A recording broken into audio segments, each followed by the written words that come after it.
Good morning, everyone. Welcome to the Newseum's Night TV studio. I'm Jim Duff. I'm CEO here at the Newseum, and I'm delighted to welcome all of you here this morning.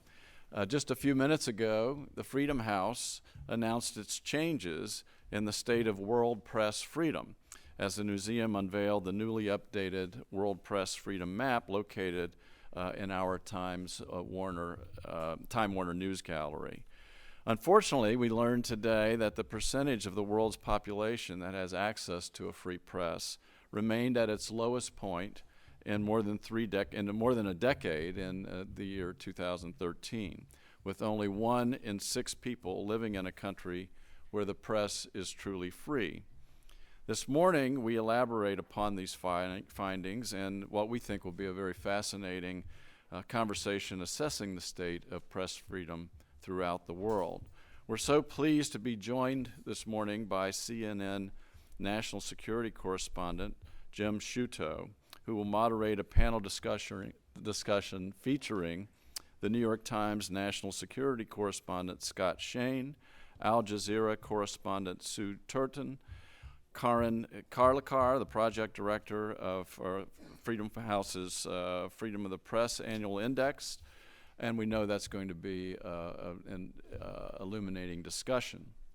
This morning's program furthers the Newseum's mission to increase public awareness and understanding about the value and importance of our First Amendment and press freedom throughout the world.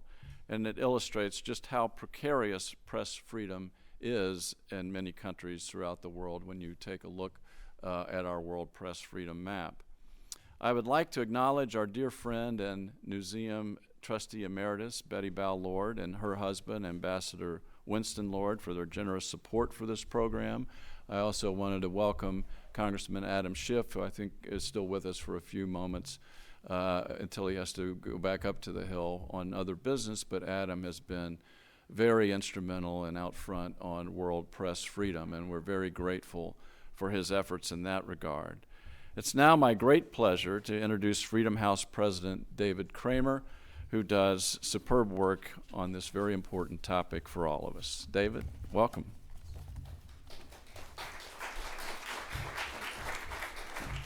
Thanks very much, Jim, and we're tremendously grateful to you and to the Newseum for your tremendous partnership and support for our efforts on freedom of the press and more broadly, and also that Jim is a very valuable new member of Freedom House Board, and we're very grateful to have you with us. Freedom House welcomes all of you here this morning for the rollout of this important report, which we have been doing since 1980, along with our Freedom in the World report. It's the oldest survey measuring the state of freedom of the press that we have in the world. I'm going to leave the discussion of the findings of this year's report of the country-by-country survey of media independence to our panel and to my colleague Karin Karlekar, who will describe the findings. But as Jim said, the findings for the most part are rather grim news this year. All of us know that journalists who play an indispensable role for democratic development around the world by shining a spotlight on cases of corruption and abuses by government are finding new ways to report and write and publish on what they learn, all of which is to the good. The problem, however, is that this spirit of innovation is also being matched by authoritarian governments around the world. They too are finding new ways of trying to crack down and control news content and flow of information, to control the message, and also to punish the messengers, going after journalists, targeting them deliberately. And that's a phenomenon that we're seeing, sadly, more and more around the world. We're able to pursue and present this report to you today due to the generous support of a number of contributors, longstanding support from several organizations, and they include the Leon Levy Foundation, the Yelens Poston Foundation, and the Hereford Foundation. I also want to acknowledge contributions from Free Press Unlimited, the Lilly Endowment, and the Schloss Family Foundation, and to all of them, we send a very warm thank you.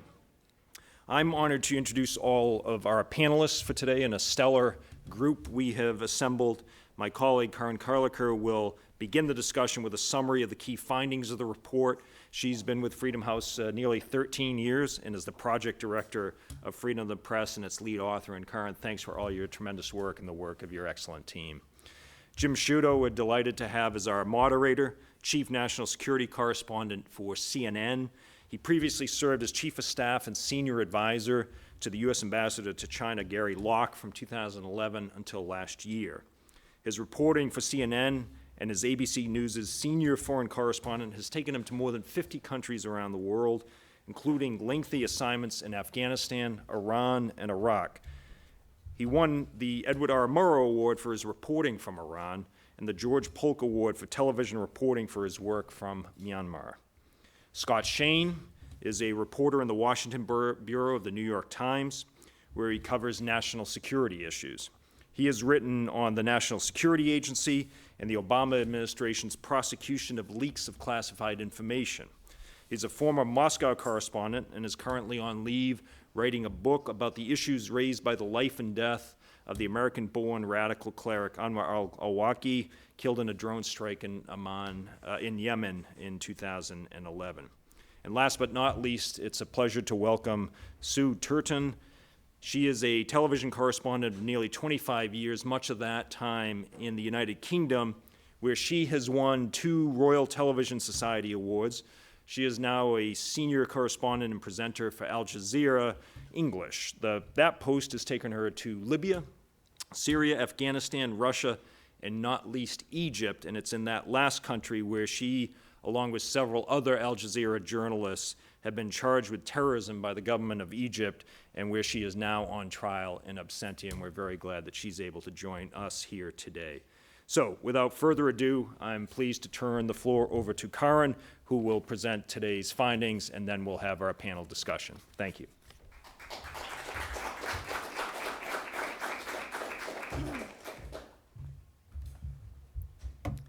Thank you very much, David, and thank you very much to the Newseum for hosting us again today.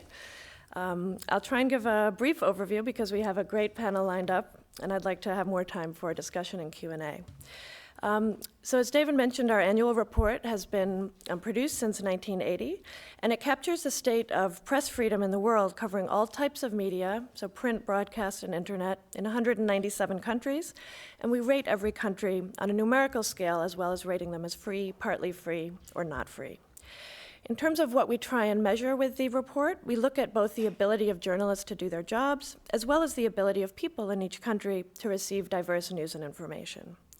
Our 2014 report, covering the calendar year of 2013, found that the global level of press freedom has fallen to its lowest level in a decade.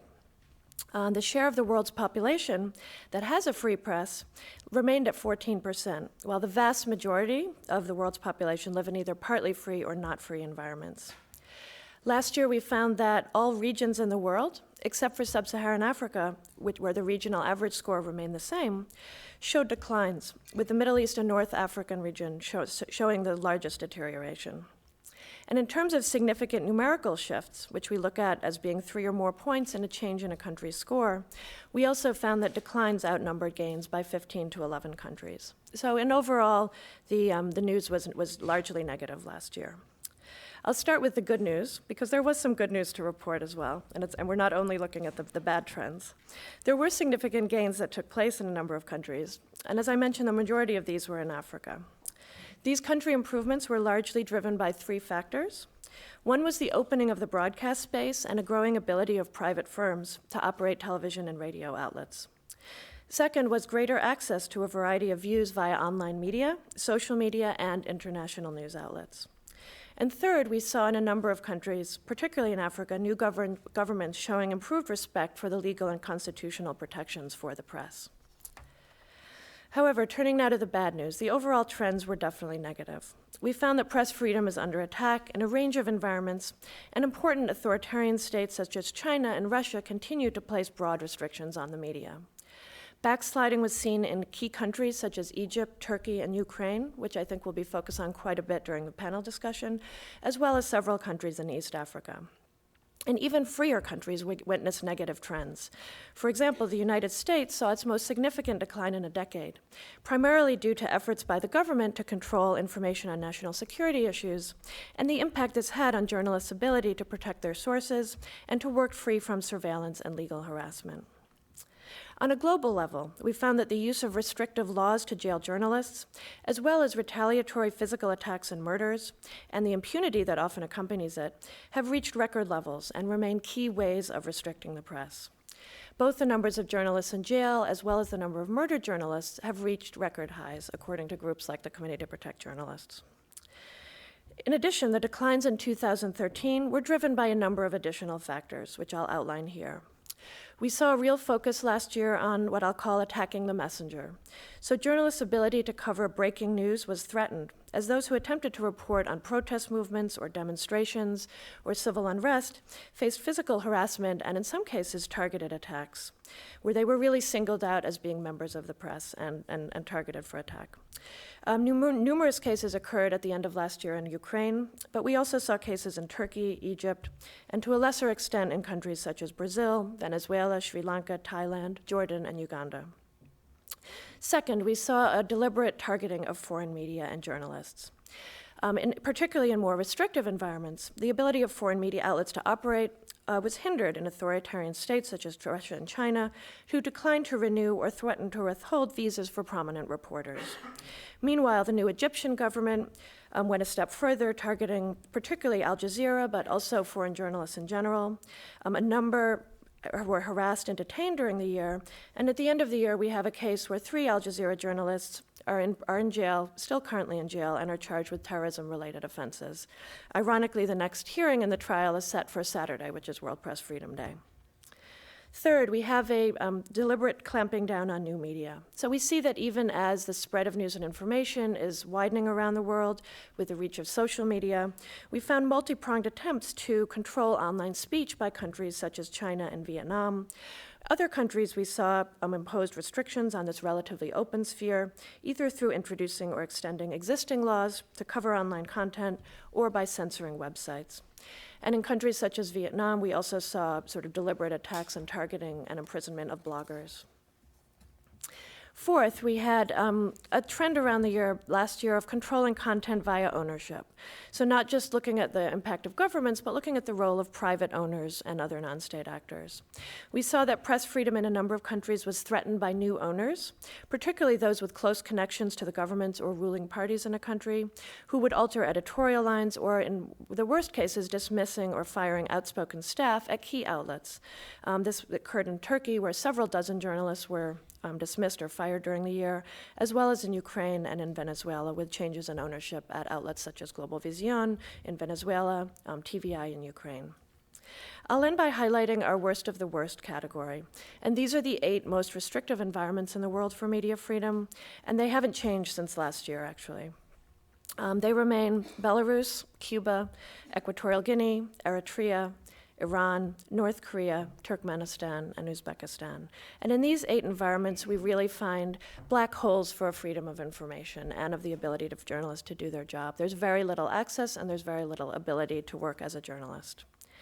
This year's findings indicate that even as the amount of news and information in the world increases, threats to media freedom remain pervasive and multifaceted and are a continuing cause for concern. And now I'd like to conclude and turn the floor over to our excellent panel for a fuller discussion of some of these issues. Thank you very much.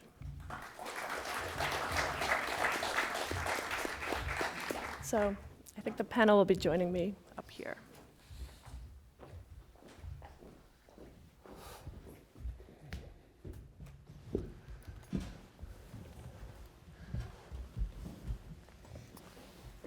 Well, I'm in the lucky position of being moderator, so I get to ask all the first questions. But we're gonna ask for your questions as well, and there should be cards on your seats so that if you write them down as we get into this, I'll make sure to inject some of those into the conversation. Press freedom for me, and I know for my colleagues at the table, important to us not only because we're journalists, but because we spend a lot of time in countries where press freedom is an issue. Of course, I returned to the States in September last year, and coming back to the US, there are no issues with press freedom here, right? But lo and behold, as Scott knows very well, there are issues and questions. I don't mean to equate them. The U.S. is, God knows, not China. It's not Iran. But it does show that there is a constant push and pull between what we do and what governments do. And technology, you know, can be a liberating tool, but it can also be a tool that allows governments to track things and conversations and discussions even better. I saw that during my time in China. And just one final thing I was going to share, which is just an anecdote, which is indicative, I think, of the kinds of issues we'll be talking about today. When I was in China, you know, I knew that every one of my electronic devices was followed and so on, to the point where, you know, most folks who work there, particularly if you're working in the government, but also journalists as well, they leave their stuff when they go. You know, as much as you like your iPad and your MacBook, whatever, you leave it when you go because there's no way you can scrub it when you get back. Of course, stories of the last several months here have shown that you know, that there are monitoring issues in our own country as well, and it's something that you know, this report reminds us there are sobering developments. So I want to dive right into the conversation. We can, and if I could start with you, Karin, just because, and we were discussing this before with Sue and Scott. You know, the irony that technology, you know, is such a liberating tool. We saw this covering, for instance, the Arab Spring, and you know, as Sue was saying, off in the wings before, you know, of course, now that you have social media, governments will never be able to be, you know, authoritarian, but in reality, that's not been the case. How do you explain that? How do you explain that, you know, with the advent of social media, not just that, but proxy servers, all these other tools that folks can use to get around government monitoring, why is it that we've seen this backsliding? Well, I think you're right. They are a force for more openness, for the spread of news and information, and for the ability of a much broader array of people, not just, let's say, formal professional journalists to spread news and information. But what we've seen is that in many countries, particularly the more authoritarian countries, this is really the most open space. If you have a very controlled broadcast media and even a print media, that's where the open space is. And so what we've seen in the last few years is now governments increasingly cracking down on this open space in a variety of methods. In some cases, it's sort of extending the techniques they've been using for years to control the traditional media, and they just extend those techniques simply to cover the online media. And that's been the case with sort of jailings of bloggers or using legal, you know, laws against journalists. But I think the whole other aspect of this sort of surveillance and being able to track people and sort of using the technologies against people, which are supposed to empower people, is another very worrying development. And we've been trying to look more at issues of surveillance and privacy in our Media Freedom Index, and it's covered more extensively in our other work as well. I mean, I saw that in China, for instance, you know, that they have an elaborate network to search sensitive search terms, right? You know, so that if you're on Weixin, you know, they're kind of a rough equivalent of Twitter, and you mention, I don't know, June 4th, for instance, you know, Tiananmen, easy. And granted, there are loads of other search terms that are for some reason sensitive there as well. But that, you know, that technology then allows them easier monitoring as well, doesn't it? Definitely, and in China, I mean, some of these outlets and, you know, search engines, they actually have more people employed to censor content than they do to produce it. So they have a very elaborate and widespread mechanism and apparatus for controlling online content. But even governments, I think, who don't have that technological capability are finding ways to also clamp down on this online sphere.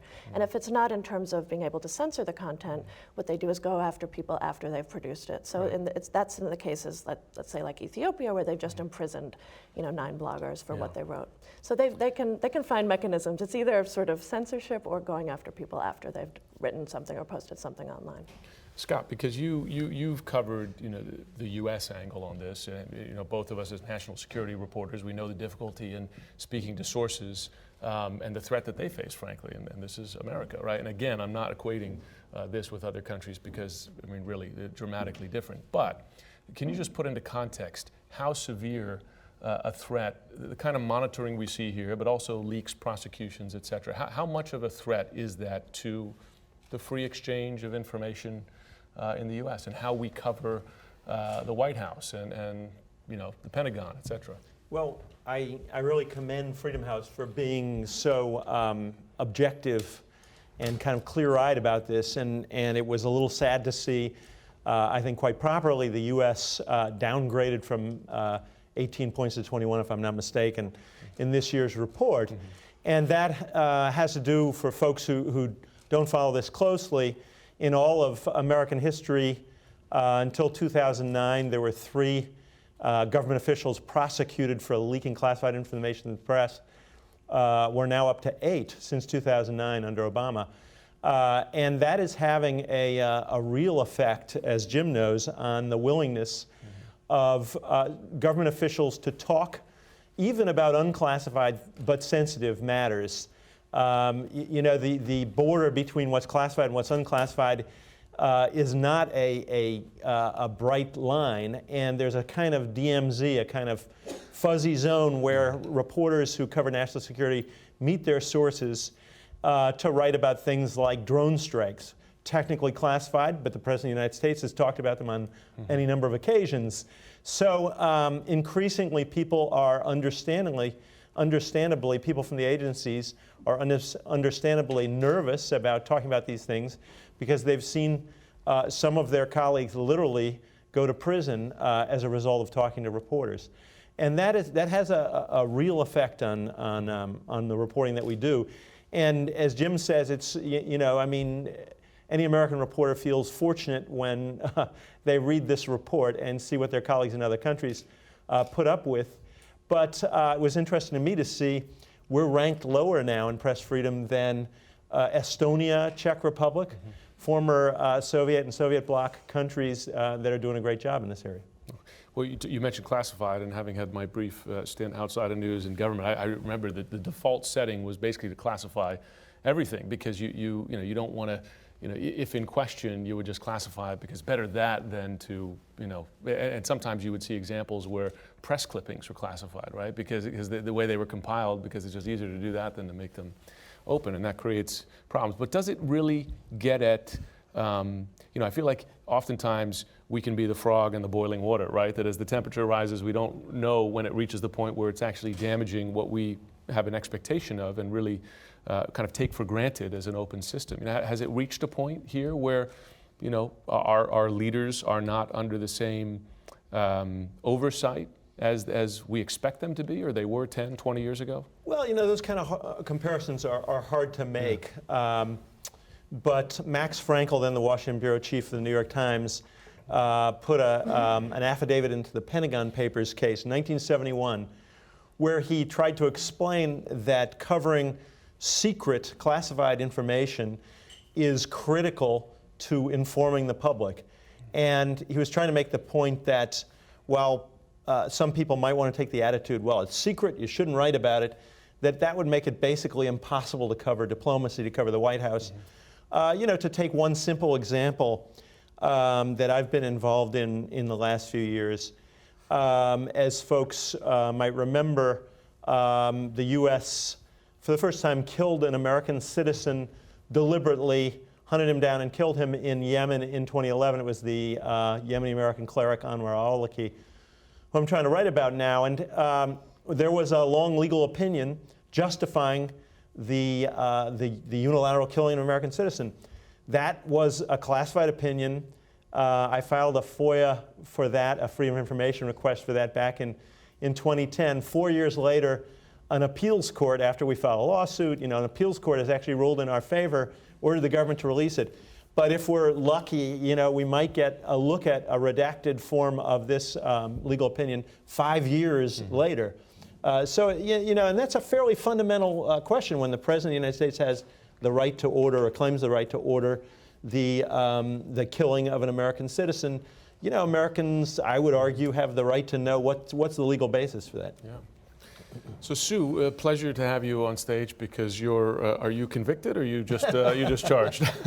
I'm just charged. No, I am being tried in absentia. Okay. It's interesting. They have accused me of aiding and abetting terrorism.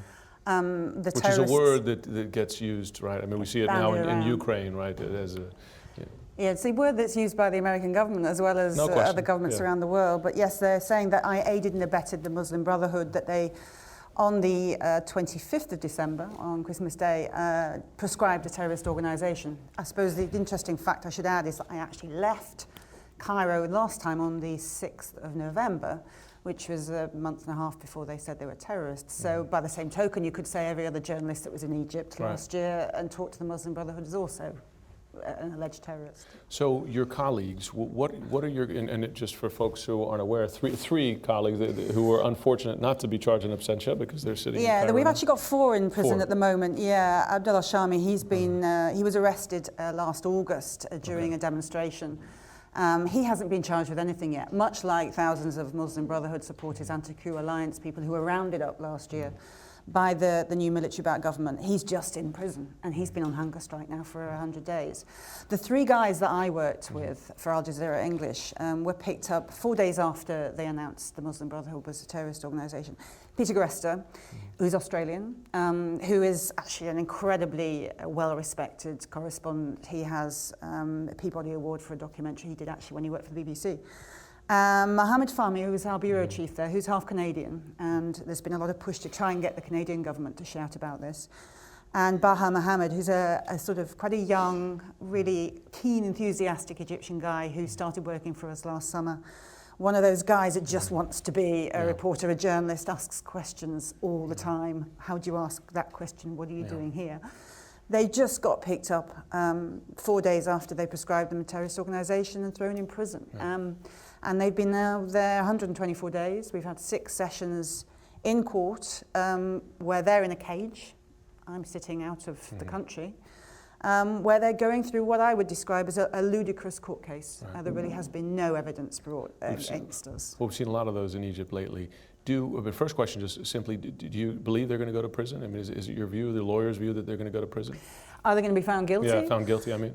You know, since the beginning of the trial, I've said I trust the Egyptian judicial system. I trust the 3 judges are independent of the state. I believe that they will see this for what it is, a politically motivated trial, and throw it out. But as the sessions have gone on, we had one session 12 days ago that was 7 hours, where they put forward video from other TV channels. So it weren't even our footage, a lot of it. And the more I watch and I see the judge constantly refusing bail, and I can't tell you, the prison conditions in Egypt are pretty bad.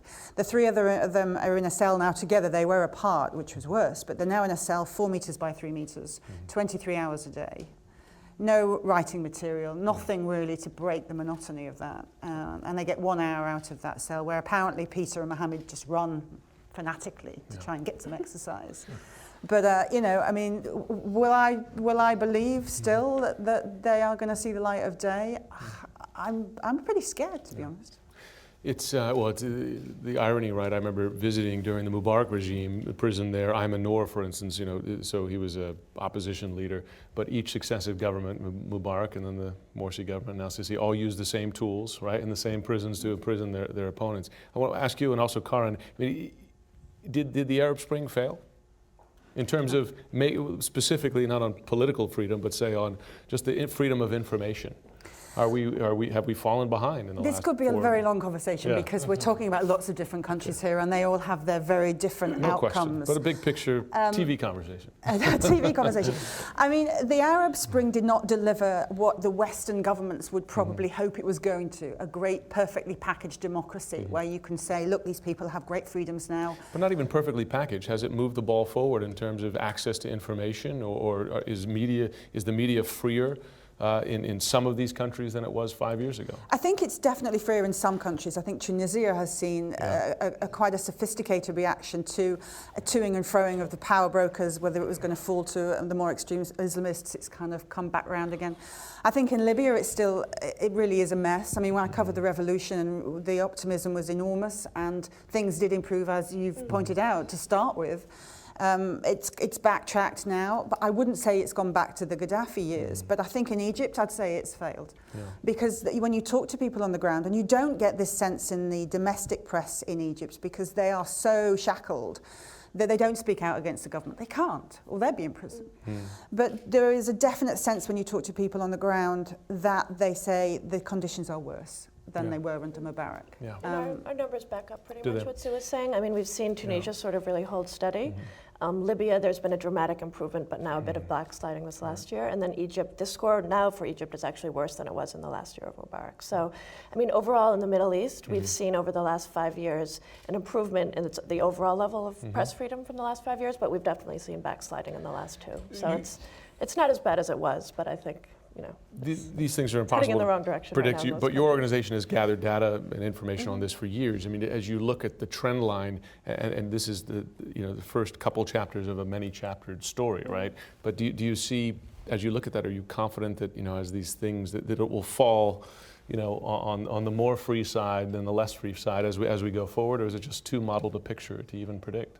I think it's fairly muddled, and what we've seen is that, intuitively you would expect that there would be a widening of press freedom around the world because of the access, new access to new forms of media. But, our data actually show a decline in the level of media freedom. So that's, I think, a bit counterintuitive and is cause for alarm because we see that even as these forms of media are spreading news and information, governments have become more sophisticated in their attempts to crack down, even in the online space. And I think we're seeing this in Ukraine, actually. I just came straight back from Moscow yesterday, and they have just clamped down on the internet there, on freedom of information. And talking to some of the political journalists and the authors there, they're all saying, look, that the Russian government is so using the media to get what it says is happening in Ukraine across to the Russian people. Even to the extent that they were putting out on Ukraine radio, go and attack the guys in Kiev. Well, one of the first moves they do when they've moved into these eastern Ukrainian cities, right, is shut down the Ukrainian media stations and just pump out Russian TV, Indeed, state but TV. it's not just what we would say is the usual forms. It is the internet. It is blogging, because it's become so powerful. Bloggers all the time now, you can see, are really pushing people to go out and take up arms, take up the struggle across the Arab uprisings. But even people like Alexei Navalny in Russia, these guys are incredibly powerful, and you're now seeing governments really thinking, how on earth do we stop this happening? Yeah, Putin seems to have developed a sort of, initially a fairly sophisticated model. Sort of Putinism was control TV, which is the source of information for the vast majority of the population, but create these steam valves, or allow these steam valves, especially in Moscow and Petersburg, a few papers that were allowed to write what they wanted. And for a long time he didn't worry about the internet. What seems to be happening is that the internet has kind of come on strong.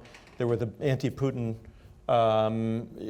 protests of recent years in the big cities, and now he's kind of realizing he's got to close some of those steam valves. But he's been indirect in many, by Soviet standards. I kind of lived there as the old Soviet information control, which was kind of 100%, fell apart. And Putin has always moved indirectly. And so, for example, the Russian equivalent of Facebook, Kontakte is called, was sort of a Silicon Valley style startup and very successful.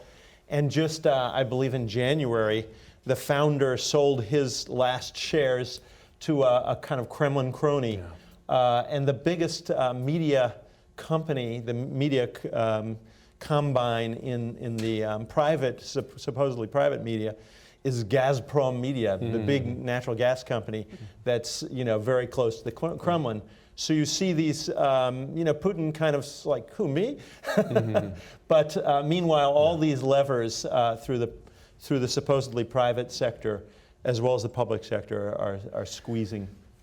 I guess the sad fact is you see in eastern Ukraine now that propaganda works, right? I mean, it has given two vastly different views of the situation there. And when you speak to sort of ethnic Russians or folks on the Russian side of the border, they have one view of it. This is a Western, orchestrated, CIA-led, uprising, and these guys going to Europe, et cetera, that kind of thing. The other point that comes to mind, and I saw this in China, China, like Russia, they want to create a massive intranet, right, inside the country that has in China, the great Chinese firewall, but monitoring and its own search engine, Baidu, which cooperates with, filtering out the terms that are dangerous, that kind of thing, its own kind of Facebook in Russia, that kind of thing.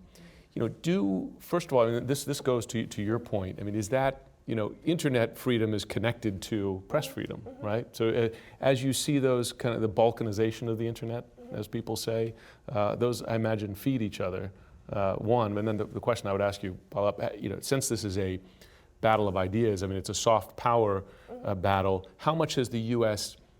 lost its moral high ground in terms of pushing for an open internet with things like NSA and other interference on the web and so on? Well, to answer the first question, we definitely see that there's, in some cases, a correlation between press freedom and media freedom. But in the majority of countries, there is actually a fairly significant gap, and the internet is more open. And that is where the open space is. But we do see declines in internet freedom as governments become aware of this and are starting to crack down in a number of ways. With regards to the US, I would say that definitely it is going to affect our moral high ground. You know, many repressive governments around the world use surveillance. They use these types of tactics already. And the US used to be able to say with a straight face that they shouldn't be doing that. Now I think it's much more difficult to be able to do that. And as you said, I mean, it is a very different situation. You don't have journalists in the US being put in jail for 10, 15, 20 years because of, you know, surveillance. But I think it is affecting our moral high ground, and I think it would be great if the government sort of wakes up. There's been a lot of focus, I think, in the last year with several press freedom organizations really trying to highlight the issue and the backsliding in the US, and I hope they listen. It's particularly ironic because I think they've really tried to sell themselves as a very open and transparent government, and what we see is actually quite the reverse. Yeah. So so Al Jazeera is paying a heavy price right now. Has it changed at all the way you cover the news, your organization? I mean, you know, are your colleagues more scared when they operate in some of these countries? Certainly in the region, we have had to change our ways, but I would suggest that that's the same for many foreign broadcasters. I mean, even just looking at Egypt, since our guys were thrown in jail and other journalists, or it's not just our guys that are in prison in Egypt at the moment. I watched the coverage of the election, well, of the referendum rather, for a new constitution from afar, obviously, because I'm not stepping foot back in Cairo anytime soon. And really I saw what I would say was a muted coverage of that referendum. I don't know if you remember, but very much the government was pushing for a yes vote, and a couple of guys went out on the streets and tried to put posters up saying vote no. They were immediately either beaten up or they were arrested, they were detained. So I would suggest that not just us are having to change our ways. I think everybody, if they decide to send a correspondent to Cairo, and I know CNN still has a bureau there, but I do think everybody on the ground is really having to roll back. And you know, if it wasn't for the fact that they are throwing journalists in prison, you might have gone out on the streets and looked for people who wanted to vote no, and interviewed probably the Muslim Brotherhood or the anti-coup guys and said, what do you think about this constitution? You didn't see any of that covering that referendum. And this supposed roadmap to democracy that's, you know, that John Kerry keeps talking about, that look, it's proof that they're moving in the right direction. This is just not happening. You can point to them saying they're going to have a presidential election, but if you have people who are trying to put up an opposing view on a referendum, what's going to happen in the election for the presidency? Are you going to really see campaigning for the other side? You know, Jabal Abdel Fattah al-Sisi is the shoo-in. Everybody knows he is. He's the controlling power at the moment in Egypt anyway. So the idea that there is this great sort of move to bring in more democratic principles, how can that be when at the time that you're seeing not just journalists being thrown in prison, but anybody that says the opposing view is lifted and thrown in Torah? You know, see, when I used to go, still go, but to countries, unfree countries, and sneak into a place like Myanmar or Iran, Zimbabwe, you know, my general view was you're taking a risk, but I was pretty confident I was too much trouble for the government to go after me. You know, they might mess with me, but you know what? Get them out of the country, it's better. You know, that has changed, right? I mean, you have 3 Al Jazeera journalists in prison there. I mean, just the way it used to be, you would put TV or press on your armored vehicle in war zones. Now you don't want anybody to know because you're just as much, arguably more of a target. You kind of felt you had this force field around you because you were going in there as a representative of the people that watched your channel, you know, you would hope the world and say, hey, I'm the eyes for the people that are tuning in, or my blogs or whatever they're reading. But I do think it's changed. I definitely think that anything is possible now when it comes to places like Egypt. We've been in and out of Syria a lot in the last couple of years during the uprising there. And again, you go in knowing that not just if you get caught by the opposition that aren't the people that you're with, because you have to be with one kind of gang. then you will probably get kicked out, or you might get kidnapped and held, as we've seen journalists have been. But if you get caught by the other side, by the government, then you will probably disappear. And even though your government, I'm British, I would hope my foreign office would go wading in there saying to Bashar al-Assad, let our girl go. But that isn't cutting the mustard anymore. There used to be some sort of, I don't know, Geneva Convention, I suppose you could call it in inverted commas, but it doesn't exist anymore. Is part of what's happening in some of these countries we talk as if freedom of the press is a universal good. We obviously, for obvious reasons, believe that. Most Americans, I would say, probably believe that. But in a lot of these countries, I don't think a free, vigorous, independent press would win in the polls. And Russia might be increasingly an example. Putin's ratings, as he's cracked down on the press and as he's conducted this propaganda campaign on Ukraine, his popularity rating has gone way up from 60% to 80%. So, and I think in a lot of these countries, you face a kind of, you don't have the sort of silent majority on your side necessarily, especially in a very polarized, kind of bitterly political situation. I agree, because the press issues can be so wound up in nationalism. But I'll say what the distinction I found in a place like China, for instance. So on issues like the Diaoyus, you have this islands dispute in the East China Sea. That's a nationalist issue. So people buy and are happy with generally the way the state media reports it. But on things that affect their lives, like food contamination, right, or pollution, or the disappearance of this jet, coverage of which you might have seen on my network. Chinese, on social media, folks were demanding more information, and in fact there was criticism of the state media and folks saying, why aren't you pushing the story as hard as the Western media is, because they were finding out more stuff about the latest investigation from outsiders. So on stuff that affect people's lives separated from nationalism, I find that people have more demand. Absolutely. I wonder. I would just a reminder to folks, if you have questions, because I want to get you involved, write them down. I don't know who's going to bring them to me, but if you pass them to the end of the row, I think there's a system. I'll make sure to ask them. That'd be great. Scott, just on the U.S., do you think that the quality, the White House, Washington press corps has gotten criticism, for instance, in the White House of being soft on not only Bush, but Obama, right? Taking talking points, and the successful threats to their access if they're too critical, when you get into issues like coverage of leaks and real worries about your sources and your own, legal situation, has that affected the overall quality of reporting here, do you think? I think it has chilled reporting on national security, which is the area I most know the most about, and I think if you did a poll of our colleagues who cover national security, they would say it's, there's some black humor sometimes when you call someone who has been a source in the past, and they say, let me just say to the NSA and the FBI, the third party on our call here, that I'm not talking about anything classified here. So there's a real awareness. What's interesting is the crackdown under Obama, which doesn't really seem to have been a decision by the president, as far as we can tell, to crack down. There seems to be a kind of random quality to it, and all these cases have involved electronic trails, emails in the case of, in other cases, chat logs, internet chat logs. But for example, I was involved in one particular case, the prosecution of a former CIA officer named John Kiriakou, who's actually in prison now. I was kind of horrified to see in his indictment an email exchange that we had.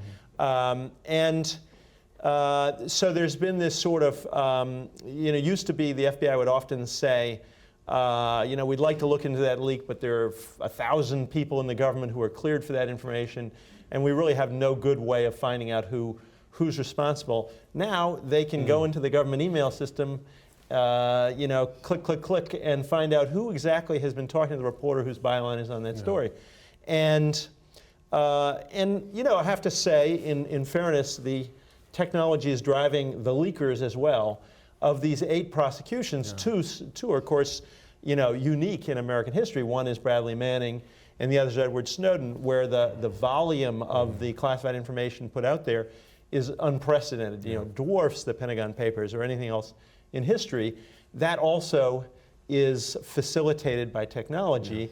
Manning famously put his documents on CDs that he marked as Lady Gaga songs. Edward Snowden, went off with a laptop to Hong Kong with hundreds of thousands of documents. So both sides, in a way, are sort of escalating this battle.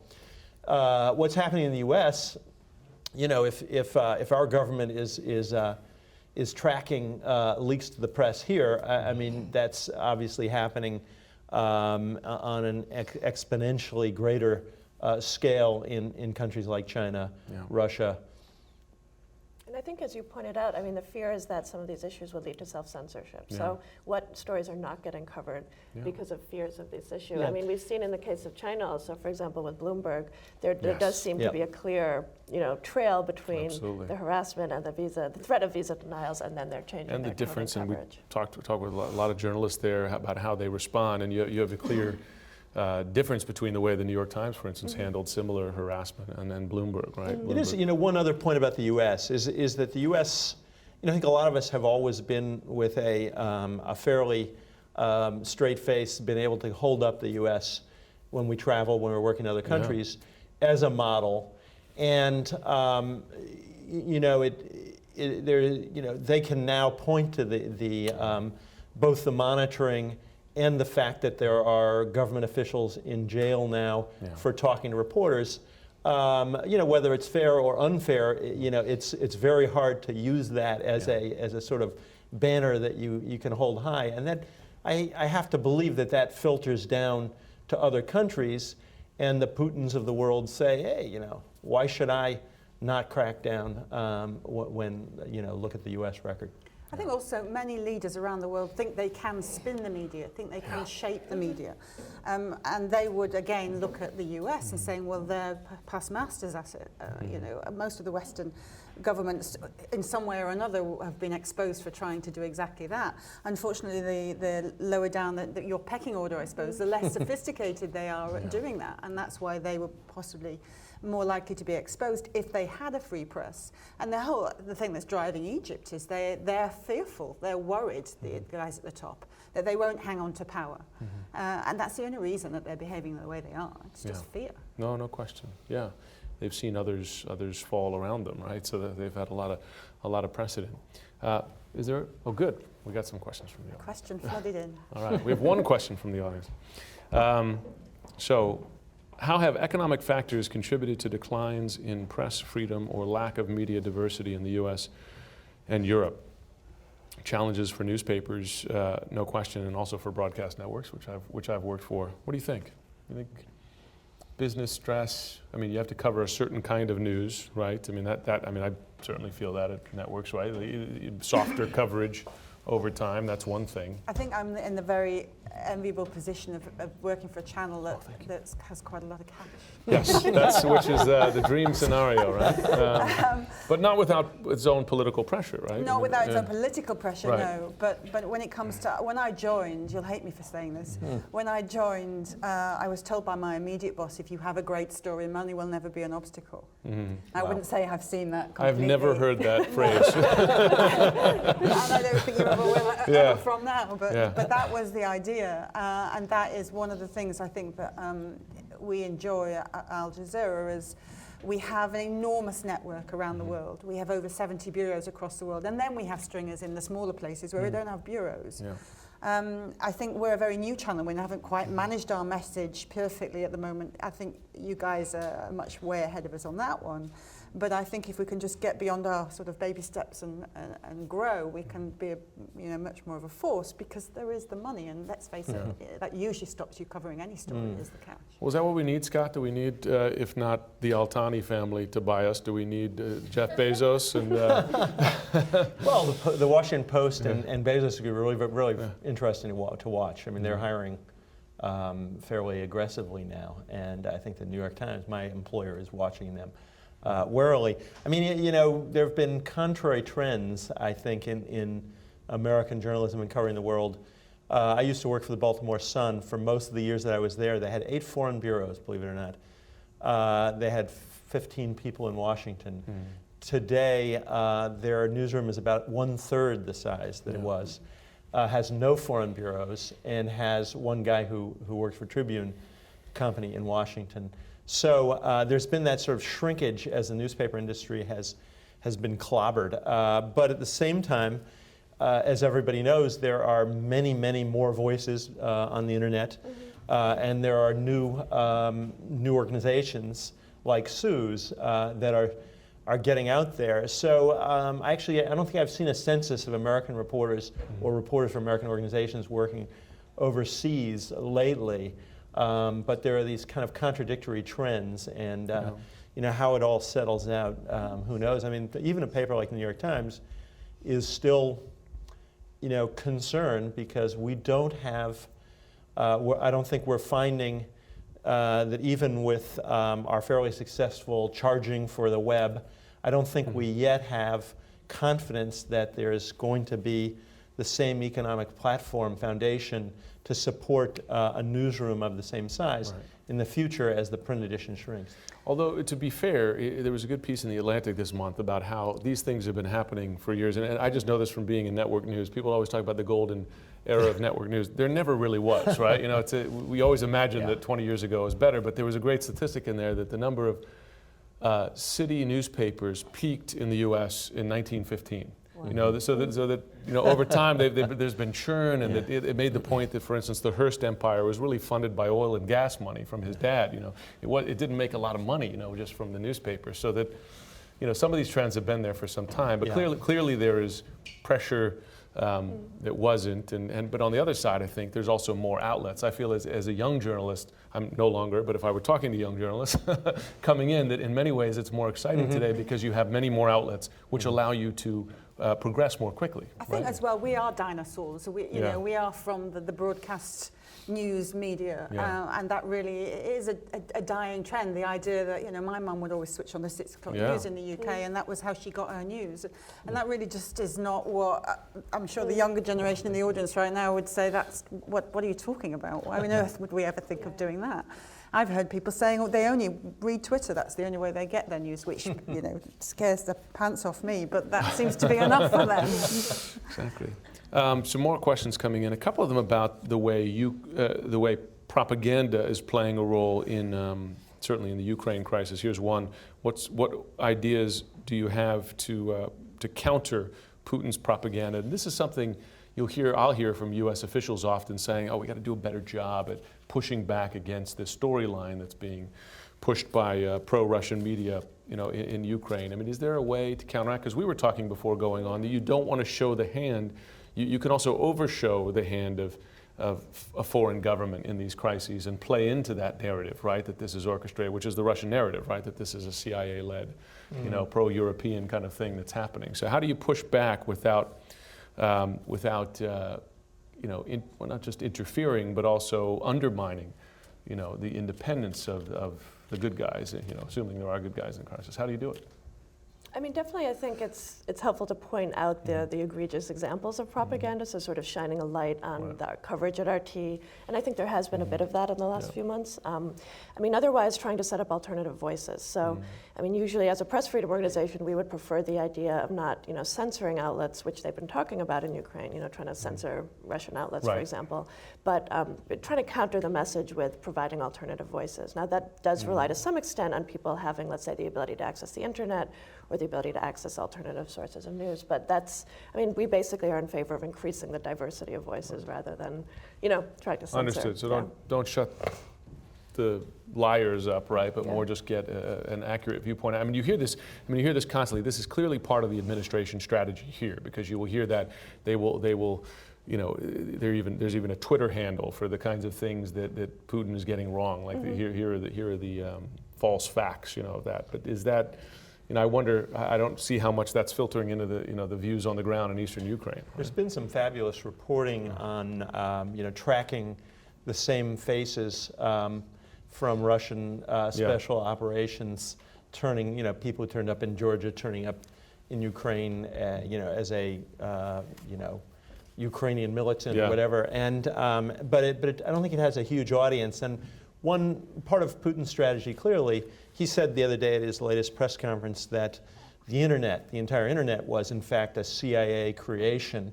And so that his strategy, I think, has been to debunk in advance any kind of investigative reporting that might be done to expose a more objective view of what's going on in Ukraine. I think also in Ukraine, I was there in January, and it really is a question of trying to protect the local journalists there, because they're the ones that really are, when we go there, we use a local journalist to help us, but they're the ones that have their finger on the pulse. And there was one point, these two guys, a very prominent journalist and a colleague of his, were snatched by then Yanukovych's government before it fell, and taken to a forest, beaten up and left for dead. And his friend actually died. He died of cold, because it was -26 at night in Ukraine at that point. It's jolly cold. The other guy, the prominent journalist, did manage to get out, and he was in hospital, but he was scared because the militia were actually going into hospitals and snatching people. And we got smuggled in dressed as kind of surgeons with little face masks and the green sort of, fancy dress, went in and interviewed him actually on iPhones because we couldn't get cameras in. And at that point, it was just like, we're trying to keep working, but it's becoming increasingly more difficult. So, the protection of journalists in these countries, local journalists, not just getting us in, but the local guys are the ones, how we first find out anything that's going on is from the local press. It's not because we suddenly have this great knowledge. And they bear the greater risk. I mean, your reporting shows that whether going to jail, I mean, certainly in a place like Iraq, I mean, the number of local journalists killed there greatly outnumbers foreigners killed, other foreigners facing a risk too, and certainly in eastern Ukraine, I mean, and in Russia going back years. Yeah, no, I mean, definitely when you look at the number of murdered journalists around the world, the vast majority are local journalists covering local stories like corruption. And I think CPJ's pointed that out pretty well. So, I mean, foreign journalists are facing increased risks, I think, but we can't forget the fact that most of the journalists facing either imprisonment or death are, very small level local journalists for the most part. They're the ones who stay when we go. Yeah. Here's one about, please address journalists themselves attacking other journalists doing aggressive and investigative reporting, like those going after Glenn Greenwald, for instance, and saying he should go to jail. I mean, you see some of this. I mean, Glenn Greenwald is a very strong personality, and he inspires strong reactions from people, but he also, involved in one of the stories of the year, certainly. Do you see, what do you think of that kind of sniping? Is that just typical journalist on journalist friendly fire? Is that healthy competition that we call it that? Yeah, sometimes bitter competition. Yeah. I think there is sometimes, tension between and sort of reciprocal sniping between the mainstream media and the sort of more aggressive startup media. And Greenwald would certainly be in that category. And the other thing that confuses things, I think, sometimes, is that the old distinction between opinion journalism and news journalism has sort of broken down to a considerable degree. So you have a guy like Greenwald, who at the same time is uncovering new information, certainly with the Snowden documents on a gargantuan scale, and yet he has a very strong point of view. And does not operate the same way somebody like a New York Times reporter does. See, that's the thing that I'm old school in the sense that I think that journalism has rules, and I think that gives us credibility, right? And you have, and partly you can say maybe in a reaction to the kinds of restrictions that you face breaking those rules. There was a minor controversy the other day with the recording of John Kerry's speech where he made this apartheid comment where the journalist involved, Josh Rogan, snuck in, didn't tell anybody he was recording it, and then didn't say that that's how he got it. He said that a source provided it. At the end of the day, though, he got it, and God knows State Department officials weren't going to tell him, that Kerry made those comments. I mean, can you break the rules? Is it okay for us to break the rules in light of the pressure? I mean, we face minor pressure compared to folks who are getting shot, but in face of the kind of restrictions we're facing here, is it okay to break the rules? What do you think? Is it? You're the one on trial. Tell us. I don't break the rules. What are you talking about? Well, yeah, I'd say if you are actually finding something out that's true, then absolutely it's okay to break the rules. Just to slightly roll back, though, when we were talking about competition, I would just put a shout out to all the other news channels with regards to what's happening to us in Egypt, because we have been astounded at the solidarity, really, of all the other channels. In fact, because we can't now go into Egypt to report on the court case, I can't go and stand there. I would be thrown in prison, and the worry is so would any of my colleagues. CNN has actually given time from their correspondents to come on Al Jazeera and say what's just happened in the courtroom. Extraordinary, really. We're competing news channels. But that has been the situation since this happened, and I think when it comes to sort of stories where it doesn't matter if you have a snipe at each other, then that's one thing. But when it actually comes to something that's so incredibly important, when some of the rest of somebody's life is in jeopardy, I think immediately everybody thinks, there for the grace of God go I. And everybody stands beside each other. And we've had this hashtag campaign going on Twitter, and I've seen and Paul hold the Free AJ staff sign up. I've seen Larry King do it. I've seen so many people from other journalistic quarters, not just broadcasters, who have stood by us. Well, let me give you an example. So when I went to Myanmar, I went on a tourist visa, and I told them I was a tourist, and I acted like I was a tourist there, and I did reporting, and I came out, and I aired it when I came out, and I shot it on my cell phone. That's lying, right? Which, in our community, we figure at the time, a repressive government, that's the only way you can get in that's acceptable. Can American journalists, can we do that at home? If we could, to get access to places we wouldn't get access? Conceal our identity? I think it sort of is a case-by-case thing. But if the Snowden affair has shown us anything, it's that even in the United States, a government agency that operates for many years with almost complete secrecy, the old jokes at NSA, of course, are that it stands for never say anything or no such agency. Right. And they pretty much have pulled that off over the years. And as it turns out, they got way out of whack with what the American public wants. If you ask in polls now, about half the American public are, say they're unhappy with the degree of monitoring of U.S. communications that's going on by NSA. So, Edward Snowden broke not only the rules but the law.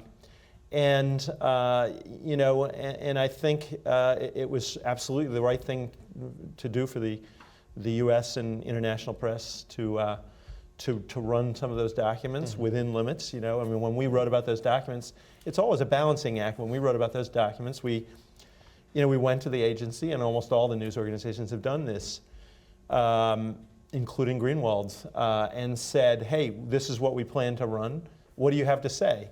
And in some cases, we've withheld, documents where they made a strong case that this would be was not of great news value and would be, seriously damaging to national security. Here's a question. I think we're coming to the end here because I think we only have till 10:15, unless I'm wrong. Is that right? 10:15. Given the extent of electronic surveillance, how can journalists protect their sources? Right? Is it just a matter of encryption, or is it working with other support networks, et cetera? I've had conversations about this before. You talk about, you have these kind of black humor conversations saying, if anybody's listening. Yeah. But I do, I have talked about, possible use of encryption, and then something that we used to use in China, which was just the best thing to do was just walk down the street and have a conversation, right? As opposed to email or call. What do you do without revealing secrets? Although you're my competitor, so reveal some secrets. It's funny. Our newsroom just began to make available something called Silent Circle, which is an internal kind of secret messaging service, to protect our internal communications, and we could incorporate others if they want to use it, sources if they want to use it. But I think one of the discouraging things, and a lot of people who are tech savvy say correctly that a lot of American journalists are very un-tech savvy. And I use encryption for some emails. But I have to say that in these 8 prosecutions, one guy, Thomas Drake of NSA, communicated with a Baltimore Sun reporter using a commercial encryption program called Hushmail. And Stephen Kim, who was a State Department expert on North Korea, created a separate email account without his name attached to it to communicate with James Rosen of Fox News. And in both cases, those not only didn't protect the source, but actually became part of the proof against them that the source knew he was doing something against the rules. Like deliberately. Yeah. So it's really tough. You know, I don't think there is a perfect solution to the problem. Just on that, it's not quite electronic, but it can get incredibly elaborate. When we go into Syria, we always have this kind of prearranged how we describe where we are, what we're going to do next, and that kind of thing. We have a grid reference of a map, so it'll be A4 rather than we're just outside of Aleppo or whatever. And we'll say we're going for a picnic in another area, and we're going to meet, you know, 2 guys from a certain football team, and it all gets incredibly elaborate. And as long as you still have the notes, you're fine. But we've had occasions where we've been looking at the wrong notes. Wayne Rooney, Leicester Square. What and of course, the Syrians have your cell phone, so they know where you are. Well, we're on satellite phones, but you get so paranoid, you know. I mean, I know a guy whose father worked at GCHQ, and he said, "You really think they're looking at you that closely in Syria?" But then somebody else said, "Well, the Iranians have given the Syrians all their basic ability to track people." Wow. And you know, if your sat phone's been going in and out the amount of times, you know, a dozen times that you've been going in and out with it, then hey, who knows? So if you're going to get shelled, it sort of cements the mind a little bit. Remind me, who sold the Iranians that monitoring technology? Wasn't it? I thought it was a Siemens. It's definitely a Western company. Yeah, well, I believe a U.S. company may have sold some to the Syrian government, right. Actually, some monitoring. You know, there's a huge market for this equipment. Right. And a lot of Western companies are good at producing it. Next time I'm sitting under a bomb strike. Well, I remember, you know, what terror groups used to use was the draft function on an email, on a Gmail or a Hotmail account, which Petraeus made famous, and of course that didn't work for him. So, I think that's what we have time for. So thanks very much to Karin, Sue, and Scott. I've enjoyed it. I hope we got enough of your questions in there as well. But thank you for joining us too. Jim, thank you very much for a terrific moderating job. We really appreciate it. And to the panelists, Scott, Sue, and Karin, thanks very, very much for joining us. Please feel free to continue the conversation and also visit the Freedom House website, freedomhouse.org, where you can get all the details on the scores and rankings of the countries and see a number of different maps and breakdowns. My thanks to all the organizers and again to the Newseum for hosting us once again. Thanks everybody for coming. Thank you. That was fun.